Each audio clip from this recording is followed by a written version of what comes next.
Hi, welcome to week 4 video lecture. I hope to keep this short and sweet, but I want to just take some time for us to look at the consumer decision journey, which is part of what you will be focusing on with your assignments and everything this week.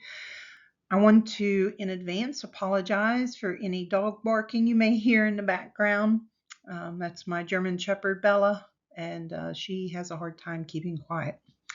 So anyway, we are looking at chapter 13 in the textbook, decision making, and specifically alternative evaluation and choice. So let's get right to it.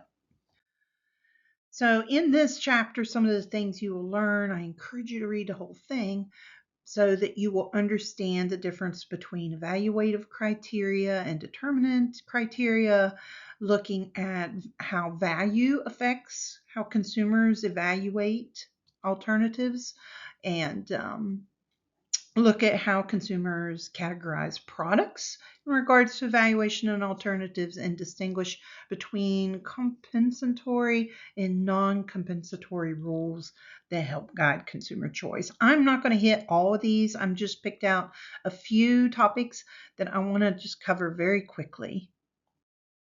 So in the first section of the textbook, we have evaluation of alternatives and the criteria that consumers set. And so in this decision-making process that we're reviewing, there includes this need recognition, a search for information. These are the different phases consumers go through. The next phase is alternative evaluation, choice, and post-choice evaluation. And we'll look at the diagram on the next slide. And part of the decision-making process is evaluating alternative solutions to the problems. And a lot of times marketers will refer to the situation where there's a lot of different alternatives available as a hyper choice. And in today's marketplace, there are tons of choices to choose from, some direct, some more indirect. And in some situations, consumers do just simply look for one or two attributes to consider.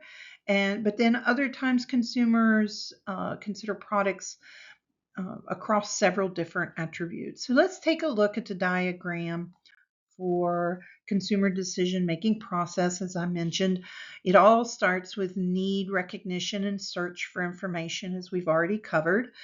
And then what we're looking at today is this third and fourth step, evaluating alternative products, as well as making that choice. And then finally, we have a post-choice evaluation. And additionally, I want to share with you and reshare with you a concept created by McKinsey and Company. It's their model of the consumer decision journey, which I really like because it is a circular thing.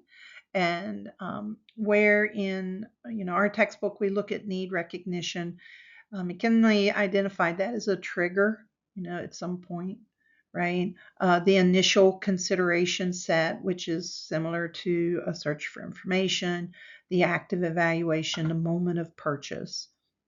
And then they go through, consumers after that go through a post-purchase experience. And one of the things that's often missing with the traditional, linear example of the consumer decision process is the loyalty loop, which is why I like this one so much. And so we'll dig more deeper into that as well later on. But that brings, if we can catch our consumers when that trigger hits again into that loyalty loop, they just come right back and repurchase, which is outstanding, right?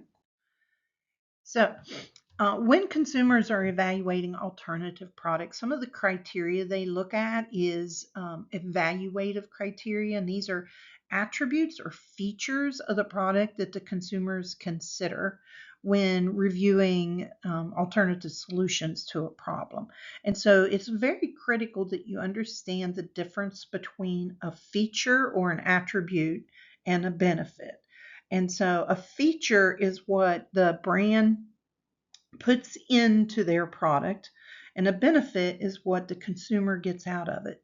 So the features are usually more tangible, more or less, and the benefits, though, are typically more intangible, maybe emotional type of realization there. So I want you to think about a car, okay? Um, Jeep. I love Jeep Wranglers, right? And so Jeep puts into the Jeep, the brand Jeep puts into their Wrangler things such as maybe a heated seat. Of course, they've got four-wheel drive and maybe a V6 engine to give extra power, a V8 engine, maybe even. And so those are kind of things that they're putting into that, right? But the benefit that a Jeep owner gets out of that, the heated seats, keeps them warm.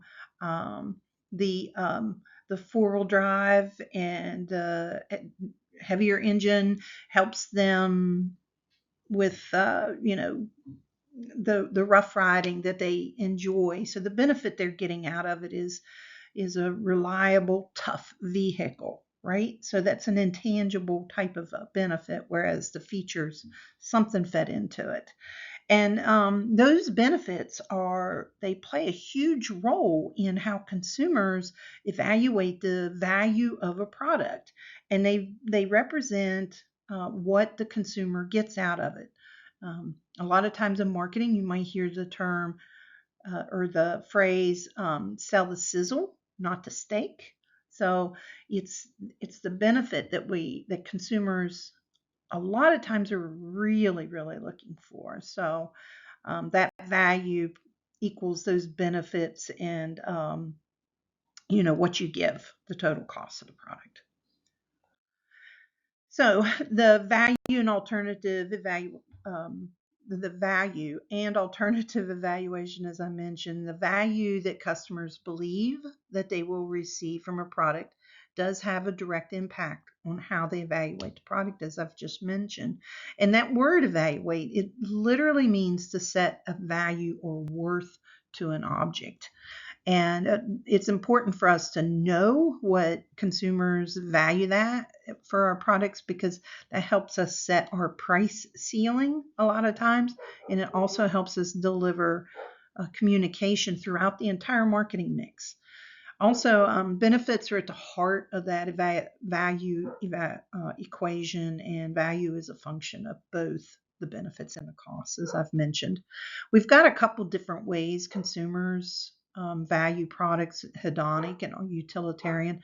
The hedonic criteria is more that emotional, symbolic, subjective attributes. And then utilitarian is more functional and maybe an economic aspect associated with it. And marketers often will promote both the utilitarian and the hedonic, although that hedonic value it does go a little deeper, and consumers will use both categories. So it's important that we try to um, include both of those types of values in our communications with consumer. And the final part that I want to talk about is how consumers categorize products and the criteria that they set. And so in our minds, we can put those products, those alternative products, in categories that help us make a better choice as to what we actually need, or what is really going to fix the product. And so the existing schemata allow consumers to provide meaning to objects, and within these, both a product category and brand category is found. And product categories is the mental representation of stored knowledge about groups um, of products. Okay, so not only are products have um, perceptions by the consumer themselves, but the group of that product type can have a representation as well. And so when considering a new product, consumers will rely on the knowledge that they have regarding the relevant product category because they've not maybe had experience with that particular brand's product. So they look at the product as a whole. And even if the product is very different from the other products that are currently available, consumers will draw on existing category knowledge to guide their expectations and attitudes toward the product.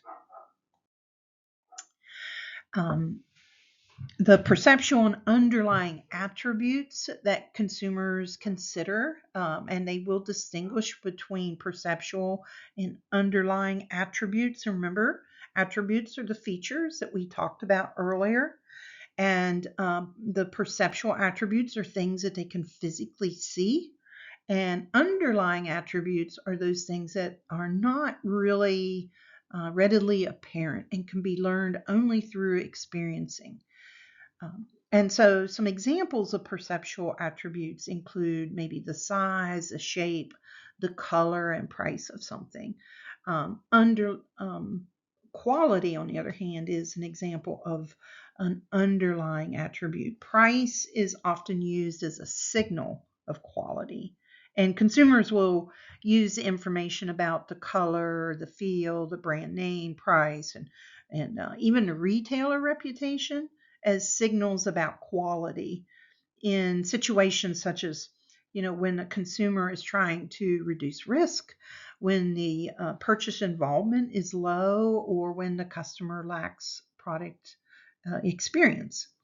Younger and more inexperienced consumers, they will rely more heavily on the perceptual attributes, the things that they can see, than older consumers, because we just have more experience a lot of times with not just maybe a particular brand product, but the product category. Our criteria, there's a lot of different factors that influence the type of criteria that a consumer will use when evaluating those alternatives.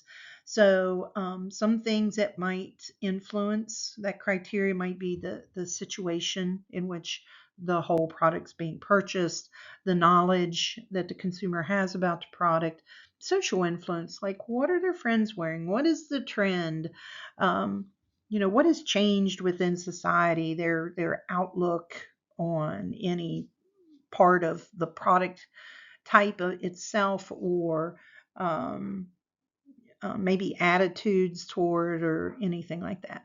Um, Expert opinions, and that's why we always like to get positive feedback from and reviews from our consumers, because ultimately they are our experts.